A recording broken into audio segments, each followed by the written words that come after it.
토양학, 향문사, 제3장, 토양수분. 물은 토양 중에서 여러가지 중요한 역할을 담당하고 있다. 물은 광물의 풍화와 유기물의 분해, 미생물과 식물의 생육에 필요한 무기양분의 공급을 결정하는 여러가지 반응에 필요하며, 토양 중에서 양분의 이동과 식물의 흡수를 도와주는 용매로서의 기능 등을 예로 들 수 있다. 식물체의 약 75%가 물이며, 이들 물은 거의 모두가 토양으로부터 공급된다. 위성탐사선이 제일 먼저 물이 있는가 없는가를 확인한 것은 바로 물이 있을 때에는 생명체가 존재할 가능성이 크기 때문이다.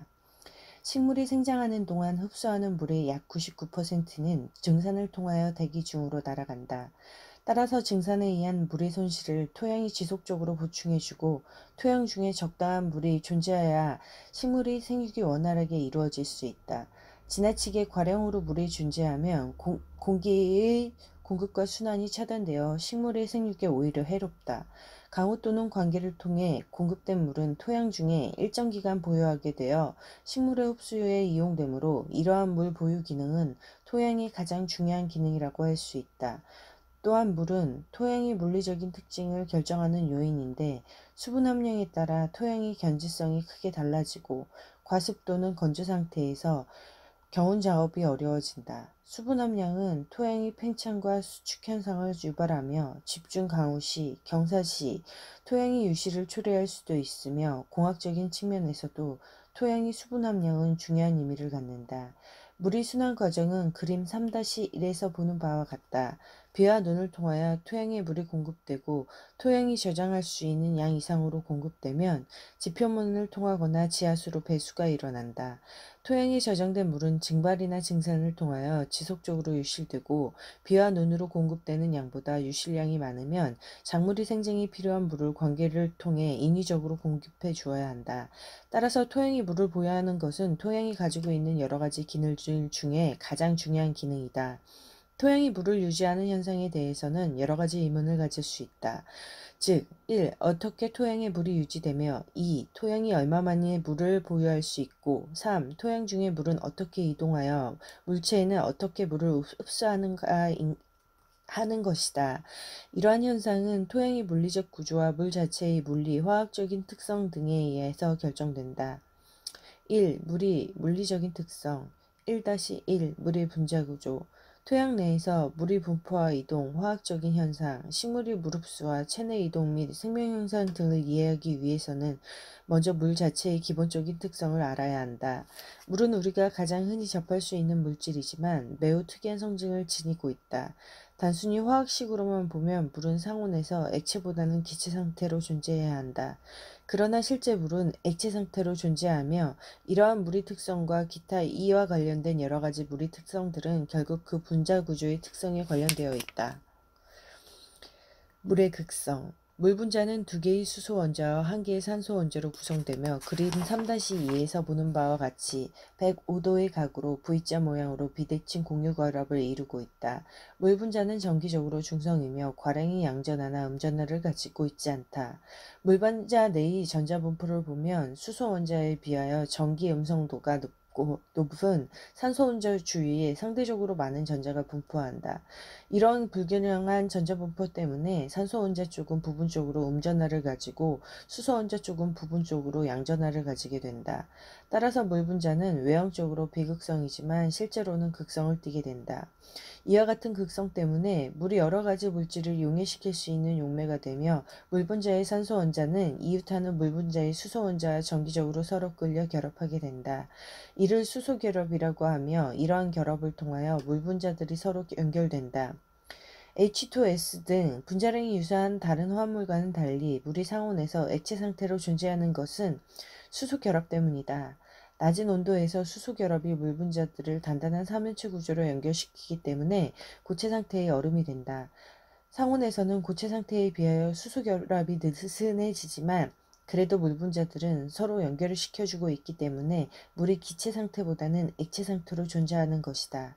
수소 결합은 물 분자의 구조적인 특성 때문이며, 물이 다른 화합물과는 다른 여러 가지 물리, 화학적인 특징을 지니게 되는 근본적인 이유가 된다. 물은 높은 비율과 증발열을 가지고 있는데 이는 물 분자들이 연결시켜주고 있는 수소 결합을 끊어 개별 분자로 분리하는 데 많은 에너지를 필요하기 때문이다. 1-2. 물의 부착과 응집 및 표면 장력. 물이 극성을 가짐으로써 물 분자들끼리 서로 끌리게 되는데 이를 응집 현상이라고 한다. 물 분자가 유리나 토양과 같은 다른 물질이 표면에 끌리는 것을 부착 현상이라고 한다. 물이 토양 중에 보유 저장될 수 있는 것은 결국 이와 같은 응집 부착 현상 때문이다. 표면 장력은 액체와 기체의 경계면에서 일어나는 현상인데 액체 분자들 사이에 끌어당기는 힘이 액체 분자와 기체 분자 사이에 끌어당기는 힘보다 클 때 생긴다. 물을 컵이 상단보다 약간 높게 채웠을 때 흐르지 않는 얇은 막을 형성하는 것은 표면의 물 분자들이 수소 결합에 의하여 서로 끌어당기고 있기 때문이다. 예를 들면 물과 공기의 경계면에서 물 분자의 응집력이 공기 분자와 물 분자 사이에 작용하는 부착력보다 크게 되어 물의 표면적을 최소화하려는 힘이 발생하는데 이슬방울이나 물방울이 생기는 것은 이러한 표면 장력 때문이다. 모세관을 세워 물에 담그면 모세관을 따라 물이 상승한다. 이러한 현상을 모세관 현상이라고들 하는데 이것은 모세관의 표면에 대한 물의 부착력과 물 분자들 사이의 응집력 때문에 생기는 현상이다. 모세관을 따라 물이 상승할 수 있는 높이는 그림 3-4에서 보는 바와 같이 관이 반지름과 액체의 점도에 비례하고 용액이 표면 장력과 흡착력에 비례한다. 토양 입자와 수분의 흡착은 매우 강하며 흡착 각도가 거의 0에 가깝기 때문에 토양에서의 흡착 각도는 0으로 간주한다. 한편 20도씨 조건 하에서 물의 표면 장력은 72.8 다인 -1cm, 중력 가속도는 9.8 m -2s, 코스 알파는 1, 비중은 1g/. 세제곱센티미터이므로 앞의 식을 다음과 같이 간단히 나타낼 수 있다. H는 R분의 0.15. 토양 내에서는 토양 입자들의 배열 형태에 따라 다양한 크기의 공극이 형성되어 이러한 공극은 서로 연결되어 있는데 그중 중공극 이하의 크기로 연결되는 것은 모세관과 같은 형태로 볼 수 있다. 토양 중 모세관과 공극에서는 물이 응집력과 토양 입자의 표면에 대한 부착력이 작용하므로 위에서 설명한 모세관 현상이 동일하게 일어난다. 외부에서 유입된 물이 토양 중에 보유될 수 있는 것이나 식물의 뿌리에서 흡수될 물이 양분과 함께 식물 전체로 퍼지는 것도 역시 이 모세관 현상에 의해 일어난다. 2. 토양 수분의 함량과 포텐셜. 토양 수분의 함량은 직접적으로 식물의 생장에 영향을 끼치기 때문에 매우 중요하며 또한 통기성, 온도, 견지성 등의 토양 특성에 영향을 끼친다. 토양 수분의 함량은 여러 가지 방법으로 나타난다. 가장 단순하게 나타내는 방법은 함량을 질량비 또는 용적비로 나타내는 방법이고 다른 방법은 에너지 개념, 즉 포텐셜로 나누는 방법이다. 이들 두 방법은 서로 상호 보완적인 관계에 있으며 두 방법 모두 사용하여 토양 수분을 나타내어야 이해하기 쉽다. 2-1. 토양 수분 함량. 토양 수분 함량은 단위 부피당 함량과 단위 무게당 함량으로 나타낼 수 있으며 단위 무게당 수분 함량은 건조 토양 시료의 무게를 기준으로 한다. 2-1-1. 중량 수분 함량 표시. 현장에서 채취한 물을 함유하고 있는 토양 시료를 105도씨에서 24에서 48시간 건조시켰을 때 발생하는 무게의 손실이 시료 중에 함유되고 있던 물의 무게가 된다. 따라서 건조 토양 시료의 무게를 기준으로 한 단위 무게당 수분 함량은 다음같이 나타낼 수 있다. 식에서 MWS 수변한 토양의 무게 MS 건조 토양의 무게 MS분의 MWS-MS 곱하기 100은 MS분의 MW 곱하기 100. 2-1-2 용적 수분 함량의 표시. 단위 부피당 수분 함량은 다음같이 나타낼 수 있다. VT는 VW 곱하기 100. 식에서 VW는 물의 부피, VT는 토양의 부피. 용적 수분 함량을 측정하기 위해서는 토양시료의 전체 무게를 알아야 되기 때문에 토양시료를 채취할 때에는 반드시 코어 샘퍼 등 용적을 알고 있는 기구를 사용해야 한다. 용적 수분 함량이 측정하면 그 값을 이용하여 토양 중의 물의 함량을 물만의 깊이 또는 높이로 나타낼 수 있기 때문에 유용하게 사용된다. 특히 관계수량이나 관계수량에 의한 토양 수분 함량의 변화를 나타낼 때 매우 편리하게 이용할 수 있다. 그리고 최대 용적 수분 함량은 토양의 공급률과 같다. 용적 수분 함량은 중량 수분 함량이 용적 밀도로 곱하여 구할 수 있다. 토양의 질량은 부피의 입자 밀도로 곱한 값이다. 따라서 단위 무게당 수분 함량 계산식에서 토양의 질량 MS는 VS 곱하기 PS로 나타낼 수 있으며 밀도가 1g/cm 세제곱 센티미터인 물의 부피와 질량은 단위만 다를 뿐 수치는 같으므로 MW는 VW로 대체할 수 있다. 그리고 VW는 번데기 부위이므로 단위당 수분 함량과 단위 부피당 수분 함량 사이에서 다음과 같은 관계가 성립된다. 2-1-3 토양 수분 함량 측정. 토양의 수분 함량을 측정하는 방법은 직접법과 간접법이 있다. 토양 시료의 건조 전후의 무게 차이로부터 직접 수분 함량을 구할 수 있으며 앞에서 설명한 바와 같이 단위 토양 무게 또는 부피 함량으로 나타낸다. 실제로 토양 시료를 채취하지 않으며 포장해서 직접 토양을 파괴시키지 않는 연속적으로 수분 함량을 측정할 수가 있으며 전기저항법, 중성자법, TDR법, 텐시메터법, 사이크로메터법 등이 이용된다. 여기서 토양이 수분 함량을 직접 측정할 수 있는 방법인 전기저항법과 중성자법 및 TDR법에 대하여 설명하고 수분의 에너지 상태를 직접 측정하는 방법인 텐스메터법과 사이크로메터법에 대해서는 다음에 설명하기로 한다. 전기저항법. 전기저항법은 토양이 전기저항이 수분 함량에 따라 변하는 원리를 이용하는 방법으로 한 쌍의 전극이 내장된 다공의 전기저항을 토양에 묻은 후 저항계와 토양 사이에 수분 평형이 이루어졌을 때 전극 사이 전기저항을 측정한다. 수분 함량이 많으면 저항값이 작고 수분 함량이 적으면 저항값이 크다. 미리 구해둔 저항궤의 전기 저항과 토양 수분 함량과의 관계를 이용하여 토양의 수분 함량으로 환산하는데 저항궤는 석고나 나일론 또는 섬유질 유리 등으로 만든다. 2. 중성자법. 중성자법은 중성자 수분 측정기를 이용하여 토양의 수분 함량을 측정하는 방법으로서 중성자 수분 측정기는 간편하고 신속하게 빅파괴적으로 동일 지점의 수분 함량을 깊이별로 수시로 측정할 수 있다. 이 방법은 중성자가 물 분자의 수소 원자와 충돌하면 속력이 느려지고 반사되는 원리를 이용하는 방법이다. 중성자는 프로브에 내장된 아메리쿰과 같은 방사성 원소에 의해 방출되며 토양에 미리 설치된 알루미늄 관을 따라서 이 프로브를 깊이에 따라 이동시키면서 수분 함량을 측정할 수 있다. 프로브에서 방출되는 중성자는 빨리 움직이고 물 분자의 수소와 충돌하여 반사된 경우에는 느리게 움직이며 반사된 중성자의 일부가 다시 프로브에 충돌하게 된다. 프로브에 장치되어 있는 느린 중성자 탐지기가 이를 측정하여 프로브에 되돌아오는 느린 중성자의 수는 토양의 수분 함량에 비례한다. 역시 비례해둔 토양 수분 함량과 프로브에 감지된 느린 중성자 수의 관계식을 이용하여 토양 수분 함량을 측정한다. 토양 수분 함량 측정기는 고가이며 방사성 물질이 내장되어 있어 널리 사용할 수 없고 또한 매 토양마다 토양 수분 함량이 느린 중성자 수와의 관계식을 구해야 하는 등의 단점이 있다. 3. TDR법. TDR법은 최근 가장 상용화된 토양 수분 함량 측정법이다.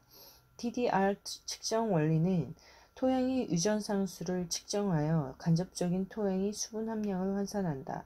토양의 유전상수는 삼상의 구성비에 따라 달라질 수 있지만 물의 유전상수는 80 정도로 공기와 토양 입자들에 비하여 상대적으로 훨씬 크기 때문에 가시적으로 측정되는 토양의 유전상수는 토양의 수분 함량에 비례한다. 유전상수 KA는 다음 식으로 나타낼 수 있다. KA는 V분의 C 제곱 식에서 C는 빛의 속도, V는 DDR에서 발사되는 전자기파의 속도이다. 토양에서 매설된 한 쌍의 평형한 금속 막대를 따라 순간적인 파동 형태로 전자기파를 보내고 전자기파가 이 금속 막대를 왕복하는 데 소요되는 시간을 측정할 수 있다. 따라서 금속 막대의 길이를 알고 있으면 전자기파의 속도를 다음 식으로 계산할 수 있다. V는 T분의 2L 식에서 L은 금속 막대의 길이, T는 전자기파가 왕복하는 데 소요되는 시간. 위의 두 식을 이용하여 전자기파가 센서 사이로 왕복하는 데 소요되는 시간을 측정하면 토양의 유전상수를 구분할 수 있고 미리 구해둔 토양 수분 함량과 유전상수와의 관계식을 이용하여 토양의 수분 함량을 계산한다. 2-2 토양 수분의 에너지 개념. 토양이 물을 보유하는 현상과 토양 내에서 일어나는 여러가지 형태의 물의 이동 및 토양으로부터 식물체의 물의 이동 등은 단순히 수분 함량을 설명할 수 있는 것이 아니다. 두 지점 사이에서 물이 이동하기 위해서는 에너지의 차이가 있어야 하며 에너지가 높은 곳에서 낮은 쪽으로 물이 흐른다. 또한 식물이 물을 흡수하기 위해서는 식물체 내의 물의 에너지가 토양 중의 물의 에너지보다 낮아야 한다. 따라서 토양 수분이 어떻게 에너지를 가지는가에 대한 설명이 필요하다.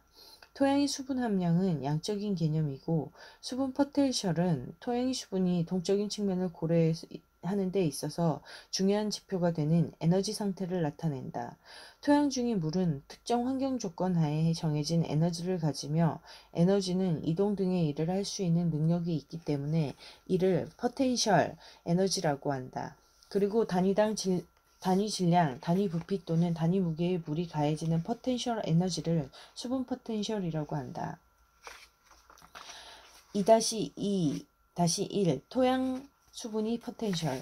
토양 수분이 포텐셜은 토양 입자에 의한 인력, 토양, 모세관의 힘, 용질에 의한 삼투력, 중력, 물에 가해지는 외부 압력 등에 의해 결정된다. 따라서 토양 수분이 포텐셜은 물에 작용하는 힘과 관계되는 각각의 포텐셜의 합으로 표시된다. 토양 수분의 포텐셜은 이와 같이 네 가지 개별 포텐셜의 합으로 나타내지만 이들 네 가지 포텐셜은 동시에 모두 작용하는 경우는 없다. 메트릭 포텐셜은 불포화 지방 상태에서만 작용하는 반면 압력 포텐셜은 포화 수분 상태에서만 나타나므로 메트릭 포텐셜과 압력 포텐셜은 동일 지점의 토양에서 동시에 작용하지 않는다. 측정한 수분 포텐셜의 값은 절대값이 아니고 포텐셜 0이 되는 기준 상태와 비교하여 표시하는 상대적인 값이다. 따라서 기준 상태의 물이 수분 포텐셜과 비교하는 큰 값인가 작은 값인가 또는 같은 값인가에 따라 측정하고자 하는 물의 수분 포텐셜 플러스나 마이너스 또는 0의 값을 가지게 된다. 표 3-1은 토양이 수분 포텐셜에 영향을 끼치는 요인과 기준 상태를 나타낸 것이다. 불포화 상태의 토양에 존재하는 수분은 포화 상태인 경우 토양 수분에 비해 낮은 자유 에너지를 가지기 때문에 항상 마이너스 값으로 포텐셜이 표시된다. 그러나 마이너스로 표시되는 것은 불편하기 때문에 토양이 얼마나 강한 힘으로 물을 부착하는가를 흡입력으로 표시할 때는 마이너스 부호를 사용하지 않는다.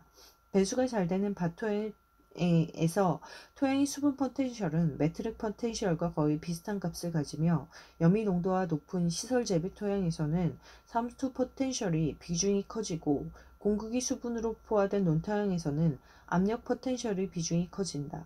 1. 중력 포텐셜. 중력 포텐셜은 중력의 작용으로 인하여 물이 가질 수 있는 에너지를 말하며 그 크기는 물의 상대적인 위치에 따라 결정된다. 중력 포텐셜은 다음과 같은 식으로 나타낼 수 있다. 따라서 중력 포텐셜은 기준면으로부터 물의 위치가 높아질수록 커진다. 중력 포텐셜의 절대값은 지구의 중력에서 0이 되지만 실제로는 지구의 중심이 어디인가를 정확히 알 수 없기 때문에 편의상 임의 기준면으로 설정하여 상대적으로 값으로 중력 포텐셜을 나타낼 수 있다. 기준면에서 위치하고 있는 물의 경우 Z값이 0이므로 중력 포텐셜은 0이 된다.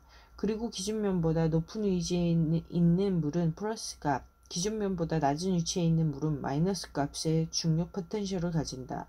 중력은 비가 많이 오거나 관수 후에 대궁극에 채워진 과잉의 수분을 제거하는 데 작용한다. 2. 메트릭 포텐셜.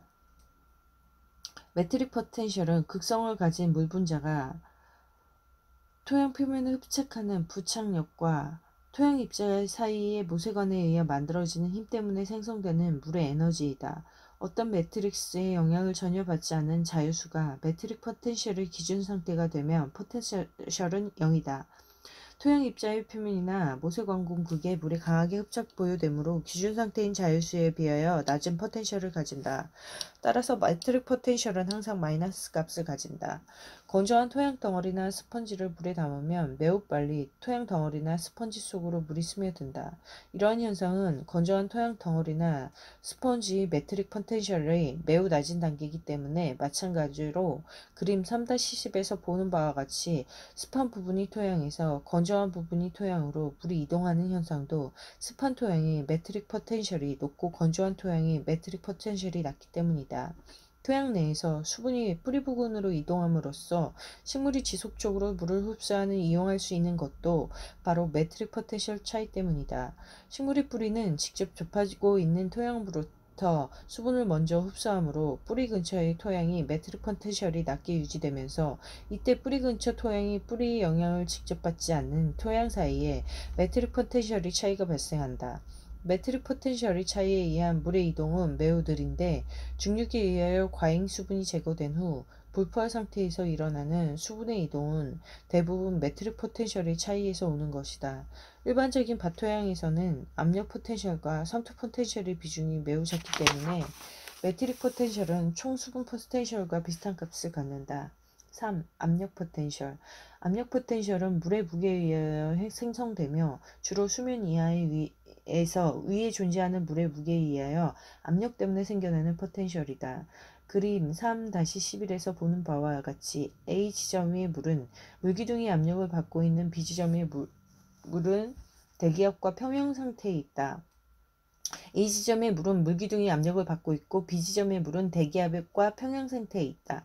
이 두 지점의 중력 포텐셜과 매트릭 포텐셜이 및 삼투 포텐셜은 동일하기 때문에 결국 A 지점에서 B 지점으로 물이 흐르는 것을 압력 포텐셜 차이 때문이다. 대기와 접촉하고 있는 수면이 기준 상태이며 그 압력 포텐셜은 0으로 정의한다. 따라서 포화 상태의 토양에서 수면 이하의 물이 압력 포텐셜은 항상 플러스 값을 가지고 불포화 상태의 토양에서는 토양 수분이 대기압과 평형 상태에 있으므로 그 압력 포텐셜은 제로이다. 따라서 압력 포텐셜은 논과 같이 물로 포화된 상태의 토양에서 작용하고 불포화 상태의 토양에서는 물의 이동에 영향을 끼치지 못한다고 할 수 있다. 4. 삼투 포텐셜. 삼투 포텐셜은 토양 용액 중에 존재하는 이온이나 용질 때문에 생긴다. 용액 중에 이온이나 분자들은 수화현상으로 물분자들이 끌어당김으로 물의 포텐셜 에너지가 낮아진다. 그림 3-12에서 보는 바와 같이 반투막을 사이에 두고 양쪽에 중류수와 설탕 용액을 두면 설탕 용액 쪽에서 물이 이동하여 물의 높이가 달라진다. 이러한 물의 이동은 설탕 용액과 중류수 사이에 형성된 삼투 포텐셜의 차이 때문이다. 순수한 물의 삼투 포텐셜은 0으로 정의하며 설탕 용액으로 비슷한 용질을 함유하고 있는 용액은 항상 마이너스 값의 삼투 포텐셜을 가진다.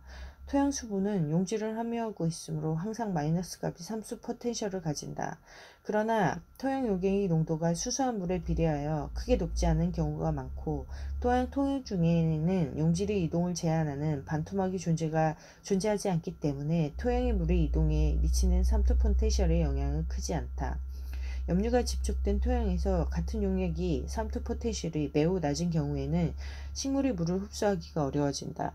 토양 용액과 식물 세포 용액 사이 뿌리 세포의 원형질막이 있고 원형질막이 반투막으로 작용하므로 토양으로부터 식물이 물을 흡수하는 경우에는 삼투 포텐셜이 중요한 역할을 하게 된다. 5. 총 수분 포텐셜.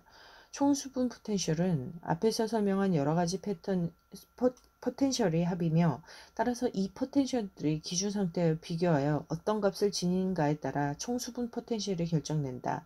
물론 완전히 포화된 토양에서 배수가 충분히 된 후에 지면 지표면에서부터 깊이에 따라 수분 함량이 점차 증가하고 일정 깊이에 도달하면 포화 상태가 나타날 수 있다.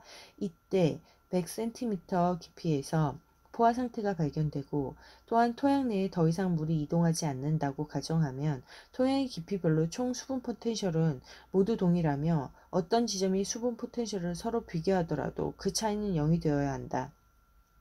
한편 100cm 깊이를 기준 수면으로 하면 중력 포텐셜은 100cm 깊이에서 0이 되고 지표면에서 가까워질수록 플러스 값이 증가하며 지표면에서 최대값을 갚는다.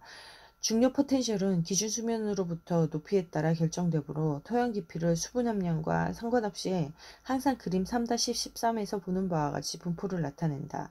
매트릭 포텐셜은 수분 함량이 가장 적은 지표면에서 가장 작은 값을 가지며 깊이에 따라서 수분 함량이 증가하므로 매트릭 포텐셜도 증가하여 포화 상태인 100cm의 깊이에서 최대값 저력 0이 된다.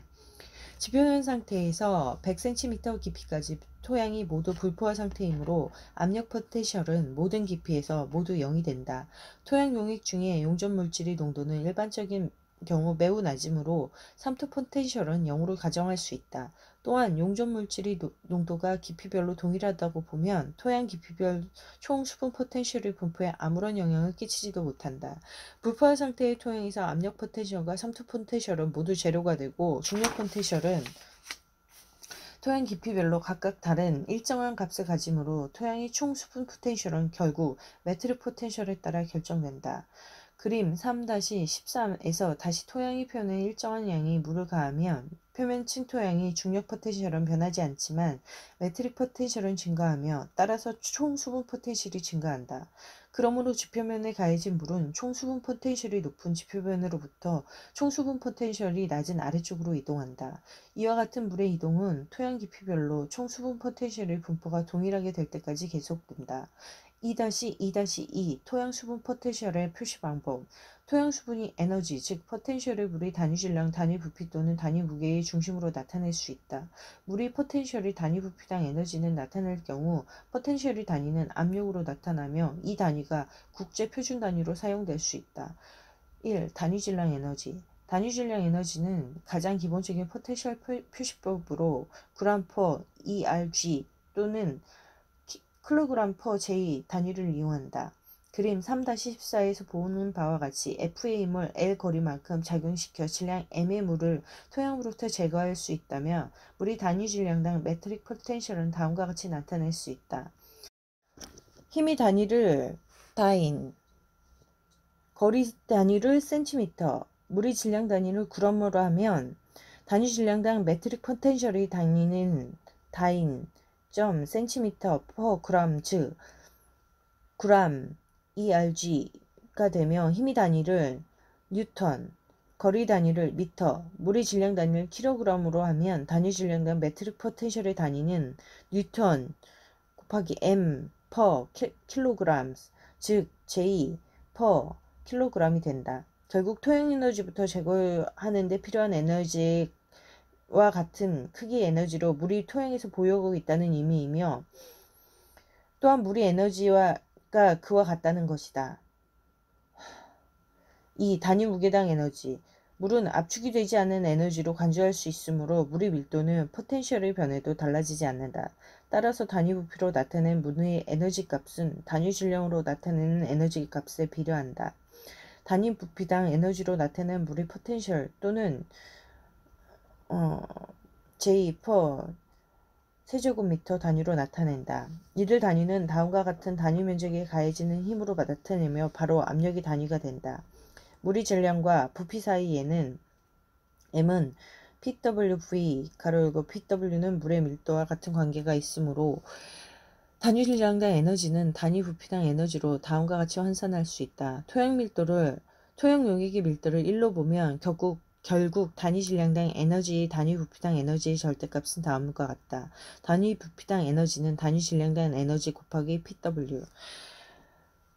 3. 단위 무게당 에너지. 토양의 에너지를 물의 무게를 기준으로 다음과 같이 나타낼 수 있다. 무게는 중력에 의한 힘으로 단위 무게당 에너지를 다음과 같이 나타낼 수 있으며 최종 단위는 길이가 된다.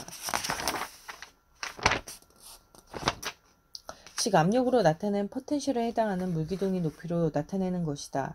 물기둥의 높이를 수두라고 하면 H로 나타낸다. 예를 들면 1 ATM에 해당하는 수분 포텐셜을 수두로 나타내면 1033cm가 된다. 이 방법으로 위에 설명하는 다른 두 가지 방법에 비하여 간단하고 사용하기 편리하다.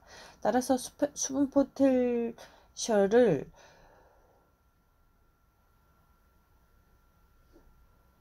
수식과 같이 나타내는 대신 수두로 나타내면 다음과 같다. HT는 HM 플러스 HP 플러스 HG 플러스 HO.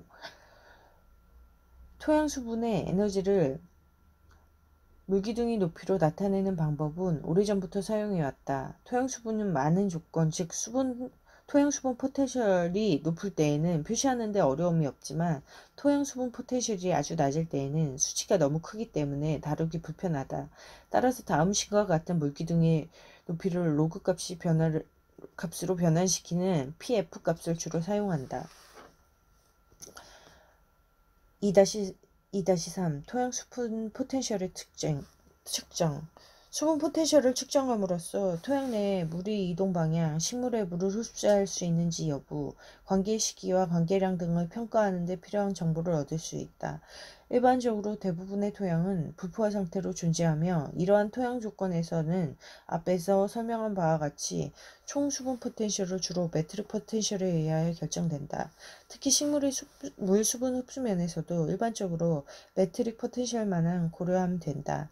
식물은 뿌리 근처에서 존재하는 물을 흡수하므로 뿌리 내부와 뿌리 근처 토양이 수분 포텐셜의 차이에 의하여 물 흡수가 가능한가 또는 불가능한가를 결정하게 된다. 이 경우 뿌리와 토양 수분이 동일한 위치에 존재한다고 보면 양쪽의 중력 포텐셜은 동일한 것으로 간주할 수 있다. 따라서 토양의 메트릭 포텐셜의 크기에 따라 토양의 수분 포텐셜이 결정되고 또 뿌리 내부와 토양의 수분 포텐셜의 차이가 결정된다. 즉 토양 수분의 함량이 많으면 메트릭 포텐셜이 높아지고 따라서 수분 포텐셜이 높아지면 이 수분 포텐셜이 식물 뿌리 내의 포텐셜보다 높으며 식물이 물을 흡수할 수 있다. 반면 토양이 건조해지면 메트릭 포텐셜이 아주 낮아지고 따라서 수분 포텐셜이 낮아지며 이 수분 포텐셜이 식물 뿌리 내의 포텐셜보다 낮으면 식물에서 물을 흡수할 수 없다. 따라서 압력 포텐셜과 섬투 포텐셜이 재료이고 수분 중력 포텐셜은 수분 함량과 상관없이 깊이별로 일정한 불포화 토양 조건에서 메트릭 포텐셜을 측정하면 토양 수분이 총 수분 포텐셜을 결정할 수 있다. 트랜스미터법 장력계가 측정하는 것은 토양 수분이 메트릭 포텐셜로부터 토장에서 가장 많이 쓰인 방법이다. 장력계는 다공성 세라믹 컵과 진공 압력계 그리고 이들을 연결하는 관으로 구성되며 장력계를 토양에 설치하면 토양 중의 물과 다공질 컵과 연결관 내부의 물이 컵 벽에 미세 구멍을 통하여 서로 연결된다. 건조한 토양일 경우 당연히 장력계 내부의 물이 토양 중으로 흘러나가고 장력계 내부에서 마이너스 압력이 형성된다. 결국 장력계 내부의 물과 토양 수분의 포텐셜이 평행을 이루게 된다. 즉 토양 수분의 장력은 그대로 장력계에 전달되어 나타내므로 결국 장력계의 마이너스 압력이 토양 모세관의 장력이 된다.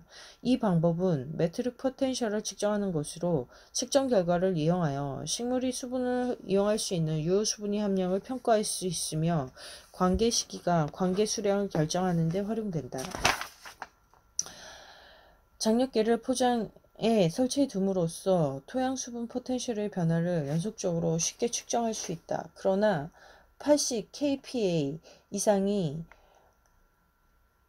메트릭 포텐셜은 측정할 수 없는 단점이 있다. 수분 함량을 직접 측정할 수 없는 방법은 아니지만 토양의 수분 함량과 메트릭 포텐셜의 관계를 이용하여 대략적인 수분 함량을 구하는 데 이용할 수 있다. 사이크로메터법 은 토양 공급 내의 상대 속도를 측정하여 토양 수분의 상태, 즉 포텐셜을 측정하는 방법이다. 평형 상태에서 토양의 수분 포텐셜은 토양 공기, 수증기의 포텐셜을 동일하다. 그리고 이때 측정된 토양 수분 포텐셜은 메트릭 포텐셜과 섬투 포텐셜에 합의된다. 토양 중에서 물의 행동을 이해하기 위해서는 그 함량뿐만 아니라 포텐셜도 알아야 한다. 두 시점의 토양에서 수분 포텐셜이 동일하게 하면 물이 가지는 에너지가 동일하므로 물의 이동이 일어나지 않는다. 반면에 두 지점에서 수분 함량이 동일한 경우라도 포텐셜이 다르면 각 지점의 물이 가지는 에너지가 다르므로 포텐셜이 높은 지점에서 낮은 지점으로 물이 이동한다. 일반적으로 토양 수분의 함량이 감소할수록 포텐셜도 감소한다. 수분 함량과 포텐셜의 관계를 나타내는 곡선을 토양 수분 특성 곡선 또는 토양 수분 보유 곡선이라고 한다. 토양의 구조와 토성에 따라 토양 수분 특성 곡선이 달라지며 이것은 토양의 물 보유 능력이나 배수 능력을 평가할 수 있는 유용한 자료가 된다. 그름이 토양 수분 곡선은 3-17이 펄스 오브 플레이트 익스트랙터를 이용하여 익스트랙터 내의 공기 압력을 변화시키면서 토양의 수분 함량을 측정하여 구한다. 그림 3-16에서 보는 바와 같이 -0.1 MPa 메트릭 포텐셜에 해당하는 수분 함량은 사토에서 4%, 양토에서 14%, 그리고 식토에서 35%이다. 토성에 따라 이렇게 수분 함량과 메트릭 포텐셜의 관계가 다르게 나타나는 것은 결국 공급률과 공급의 차이가 토종별로 다르기 때문이다. 식질 토양에서는 공급률 또한 미세 공급이 많아 양토와 사질 토양에 비하여 상대적으로 많은 물을 강한 힘으로 흡착 보유할 수 있기 때문이다. 사질 토양에서는 미세 공급에 비하여 주로 대공급이 많이 존재하기 때문에 메트릭 포텐셜이 낮아지면 대부분의 공급으로부터 물이 제거된다. 수분 포텐셜 -1.5 메가파스칼 정도는 식물이 물을 흡수할 수 없는 위조점에 해당된다.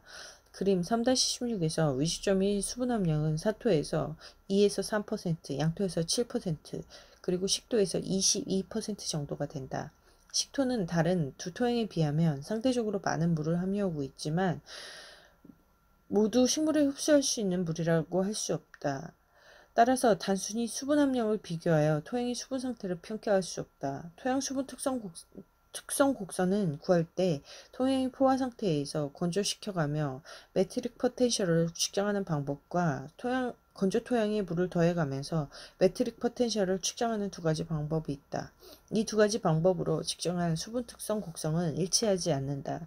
이를 이격 현상이라고 하며 이것은 토양 공급이 불균일성과 공급 내에 잡혀있는 공기 또는 토양의 팽창과 수축으로 인한 토양 구조의 변화 등에 의해서 나타나는 현상이다.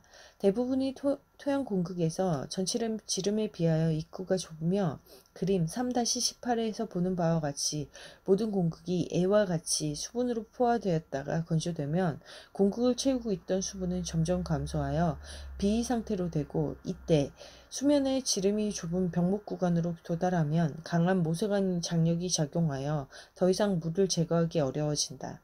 토양 전체가 C 상태까지 건조되면 메트릭 포텐셜이 더욱 낮아진다. 반면 그림에서와 같이 공극들이 공기로 채워져 있는 상태에서 물을 가하면 모세관의 상승이나 수분 이동의 특성에 따라 공극의 수분이 채워지게 되지만 C의 경우와 같이 병목 구간에서 물이 채워진 공극의 지름이 급격하게 커지기 때문에 모세 관력이 약해지고 더 이상 쉽게 물을 상승하지 못한다.